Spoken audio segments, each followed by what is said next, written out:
দুনিয়ার মধ্যে আসতে পারে নাই। এটা বলার পরে আরেকবার যখন জুরাইজের ব্যাপারে জুরাইজ এবার ওই মহিলার দিকে তাকাইয়া তার পেটের দিকে তাকাইয়া যখন আবার বলেন, হে বাচ্চা তুমি কার, তুমি আমারে জানাও। এই কথা বলতে দেরি বাচ্চাটা উচ্চ কণ্ঠে এতগুলা মানুষের সামনে জানায়া দেয়, হে মানুষেরা শুনে নাও, আমি বাচ্চা জুরাইজের না, আমি বাচ্চা হলাম ওই রাখালের, যেই রাখাল তোমাদের সামনে দিবালোকে দাঁড়ায় আছে। ইল্লাহে তাকবীর। মুফতি সাইদ আহমদ কুলরব সাহেবের আগমন লক্ষ্মীপুরের পক্ষ থেকে, রামগঞ্জবাসীর পক্ষ থেকে আমার বড় ভাই চলে আসছেন।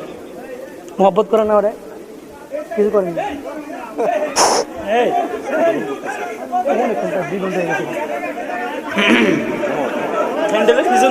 ঠিক আছে, কথা না বলি, ভাই চলে আসছেন আপনাদের সামনে। কোরআন এবং হাদিস থেকে সুন্দর দিক নির্দেশনামূলক বাণী শোনাবেন। আমরা যখন বক্তা হই নাই তখন সাইদ ভাই বক্তা, অনেক বড় বক্তা, বাংলাদেশের অনেক সিনিয়র আমাদেরকে ছোট ভাই হিসাবে মহাব্বত করেন, ভালোবাসেন। এই জন্য আমরাও ভালোবাসি, উনিও ভালোবাসেন।